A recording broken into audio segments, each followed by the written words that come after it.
पालकमंत्री पदाची नागरिकांना जनतेला अशी एक अपेक्षा होती। मात्र भरतशेठ गोगावले यांचं नाव आता जाहीर झाल्यानंतर रायगड जिल्ह्यामध्ये मोठा जल्लोष पाहायला मिळतो, शिवसैनिकांमध्ये आनंद पाहायला मिळतो, सर्वत्र मिरवणूक काढण्यात येते। आपल्यासोबत स्वतः भरतशेठ आहेत। शेठ, काय सांगाल, काय भावना आहे? भावना एकच आहेत की ज्या जनतेने आम्हाला 4 वेळा निवडून दिलं, मंत्री केला, पालकमंत्री झालो, आता त्यांच्या ज्या काय समस्या अडचणी असतील त्या दूर करणं, या जिल्ह्याचा विकास करणं, मतदारसंघाचा विकास करणं हे आमचं पहिलं कर्तव्य आहे। शेठ, मुंबई गोवा हायवेचं काम जवळपास पूर्ण झाले, मात्र मानगाव बायपासचं गणेश उत्सवापूर्वी काम होईल का? आपण देखील पाहणी केली, काय सांगा?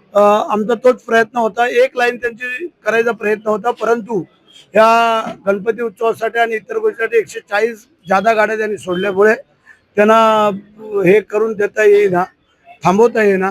परंतु त्यांनी सांगितलं गणेश उत्सव झाल्यानंतर तुम्ही ते करा।